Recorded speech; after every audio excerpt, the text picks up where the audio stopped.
Hi, my name is Laasya Avula, And I'm Avani Gupta.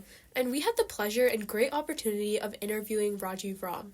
He is an Carmel High School's alumni and American professional tennis player.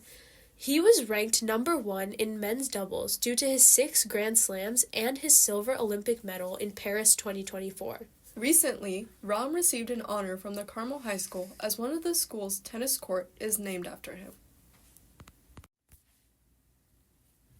What does your pre-match routine look like?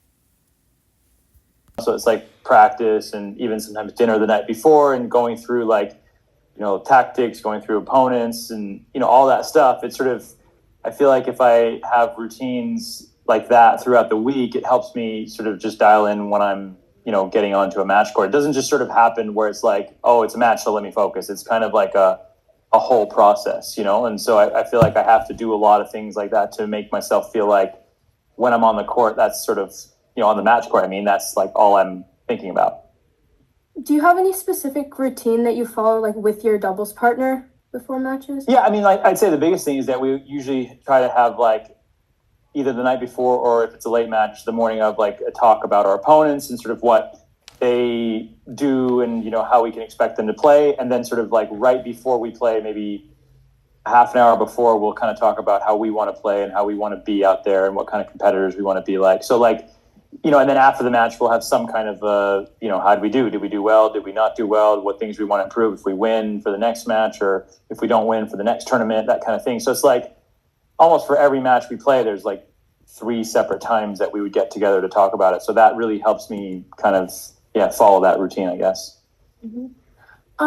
Describe your journey to get to where you are right now. Enjoyable, I would say. I was just a kid like you guys going to school here in Carmel. I went to Carmel Junior High as well, or Carmel Middle School, I guess it's called now. Played tennis my whole life. Probably got really serious about it like a little later than anyone else that, has sort of made it a profession. I was probably about 16 years old when I started to really like think about maybe I could try to, play past high school and college and all that. But really the overarching theme was it's always been fun for me. It's always been about how can I become the best that I can be. Not really about like winning, losing, not trying to get too hung up on that kind of stuff. Just, what can I do today to make me better tomorrow has sort of been the way that I've gone about it. What helped you make that decision that like you wanted to go pro, especially so late? Yeah, I would just say like, I just realized how much I enjoyed the process of getting better. So like, the most gratifying and most enjoyable thing for me was to work at something and then to see it, show up in competition in like a pressure moment. So I don't really think it was about necessarily becoming a pro. It was more about like, I wanted to make that part of my everyday thing, and so like, obviously if it was just college, it would end at a certain point. So I wanted to do it for longer than that. And so I thought, the only way to do that is obviously to make it a career or try to make it a career at least. And so that was sort of how it was. It wasn't so much about like, I want to be a pro and that's it. It was more like, I want to keep trying to get better at this. Mm-hmm. What does it mean to you to have one of the tennis courts at Carmel High School named after you? Yeah, it's really cool. Not something I thought of. Excuse me. It was a nice phone call to get for sure from the athletic director. But look, I'm really proud of where I'm from. I'm proud to have represented Carmel and the whole state, wherever I play. And so if they feel like that's something that they wanted to do, I was up for it for sure. It's really cool to have that. I played high school tennis for a couple of years, played on those courts, many times. I'd play on them today for that matter. Played on them many times. And so like, it's just really nice. I'm honored. Can you talk more about the phone call that you got and like how did it go through like the entire process?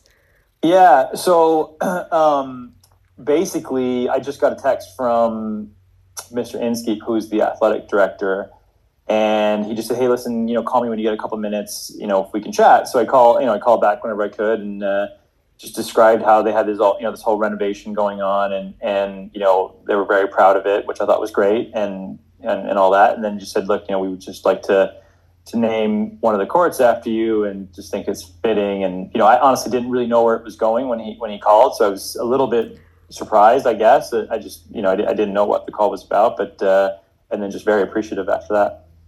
Nice.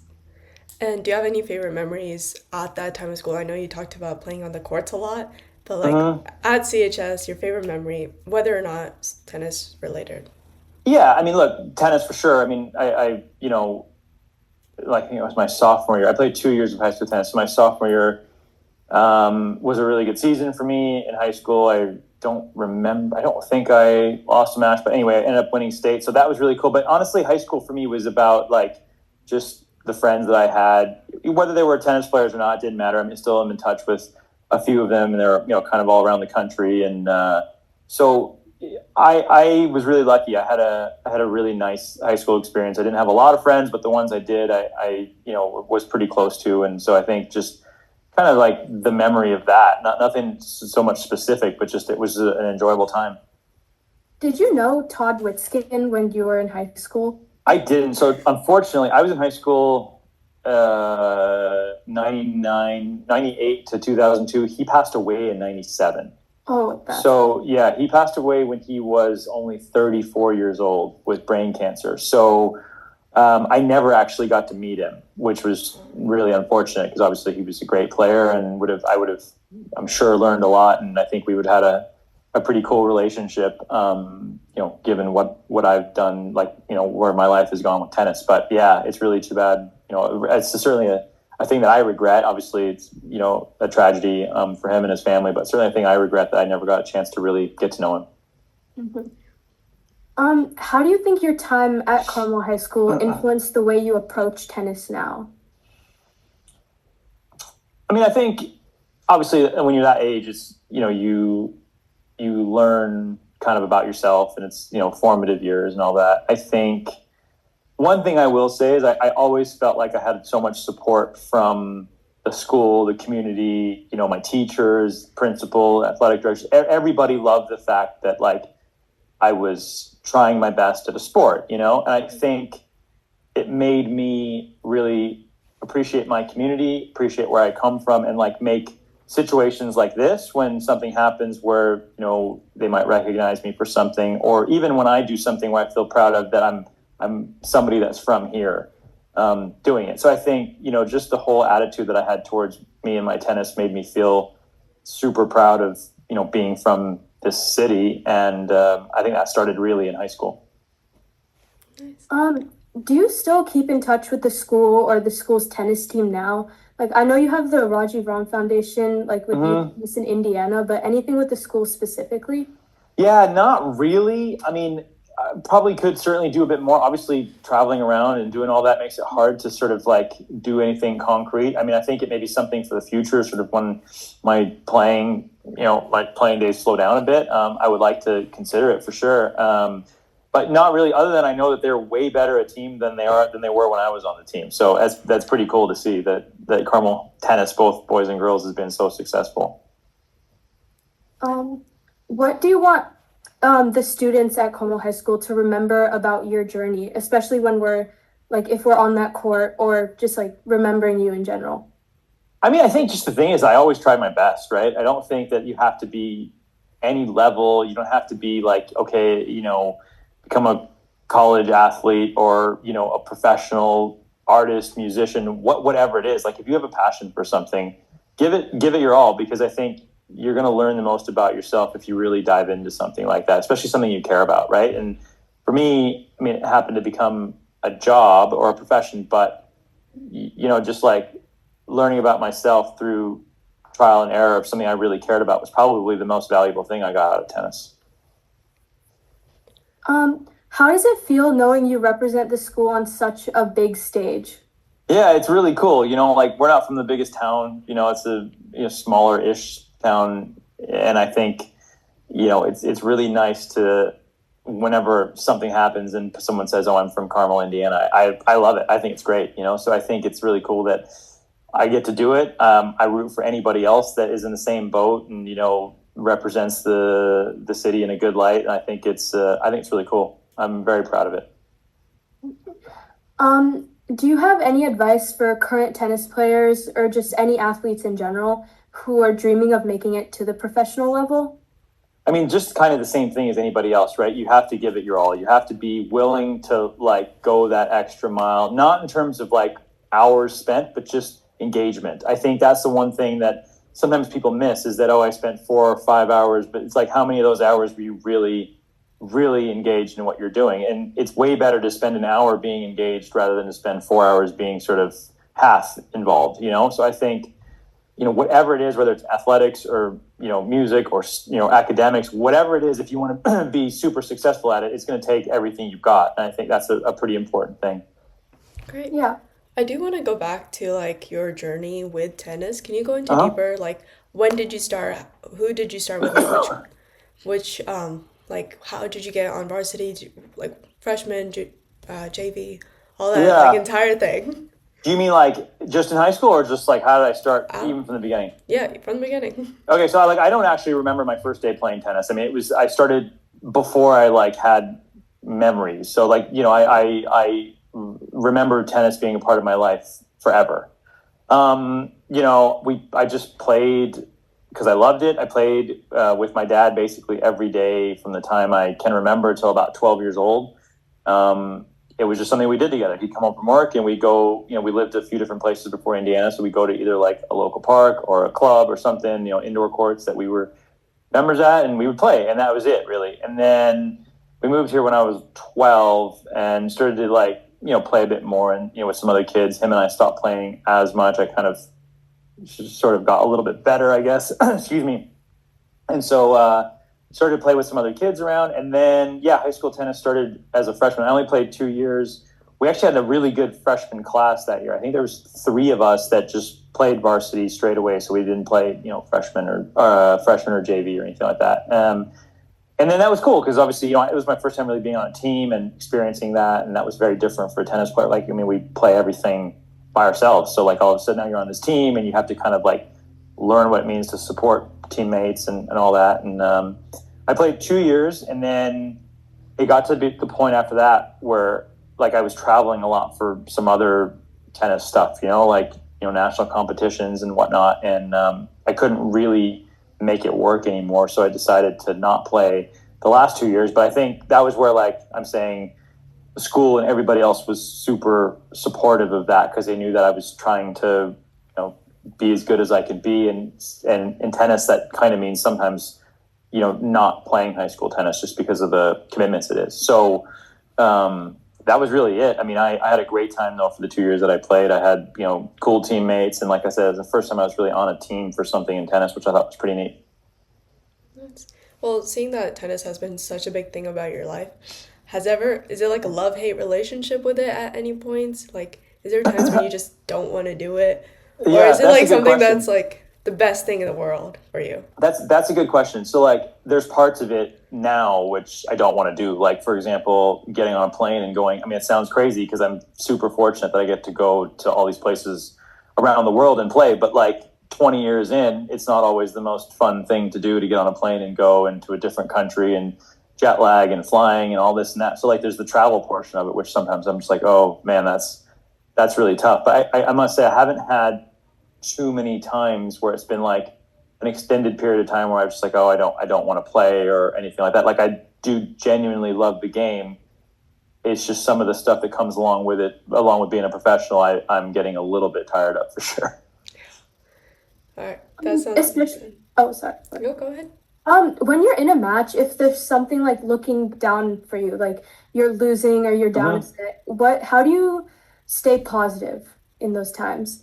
Yeah, I mean, look, as pros, you lose all the time. I mean, you lose kind of on a weekly basis. If you're lucky, you win 1, 2, maybe 3 tournaments a year. So like, imagine playing 25 tournaments. So, you know, you're losing basically almost every week that you play.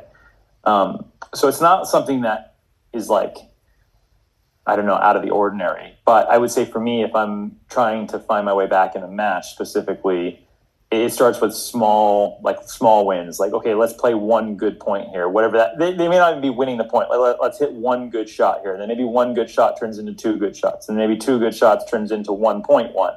And you sort of work your way back up like that. If you look at it and say, oh my God, I'm down a set. I need to win a whole nother set and a whole nother set after that before this guy wins one set. Like, you can quickly make it very difficult almost impossible to do. But if you sort of think of it as in smaller windows, it's easy to feel a little bit better about yourself. So that's something I try to do.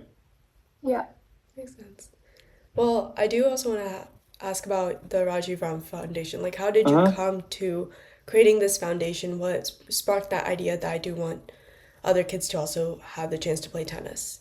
Yeah, I mean, kind of like I said, I think tennis has meant so much to me, not from just like a professional standpoint, but from a personal standpoint. It's taught me about myself. It's taught me about hard work and teamwork and getting the best out of yourself. So I just felt like, and also it wasn't just me, with the help of, many other people over the years, that it's important to try and really spread that word to other kids around that, you don't have to be a great player to get something out of tennis or sport in general. I think it's super valuable for anyone to just to go out and try. And like I said, it doesn't even have to be sport. It can be something else. And so I think for me, that was a big part of why I wanted to start that, just to create a bit more awareness and hopefully try and, get kids together to enjoy the sport and play and see all the benefits that it causes, or that it can give you, and with a lot of other things that come with it. But for me, that was the biggest thing, is just to try and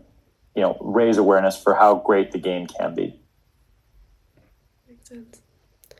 Well, I do what's the next step? You've already won Olympic medals. You got number one. What's going to be in the future? Do you still want to continue it? What's going to happen? Yeah, I don't really know. So, I mean, it's kind of week by week, month by month for me at this point. I'm going to play the U.S. Open, which I'm leaving for tomorrow, actually. And then after that, I'm actually going to take a little bit of a break. Normally the tour goes to Asia, which I'm not going to go do. That's sort of one of those things, like I was talking about, the idea of getting on a plane and going all the way to China. It's not the most exciting thing at the moment. So I'm going to take about 4 or 5 weeks off, and then just kind of decide where I'm at and what I would want sort of the next, the latter part of this year and maybe even next year to look like. And so the answer is, I'm not really sure. I'm just sort of doing my best to focus on the U.S. Open. It's a tournament which I love. I love playing it. I've played it a lot. So I want to do as well as I can there and play as well as I can. And then we'll see what happens after that. That sounds great. All right. Is there anything that you want to add for highlight viewers?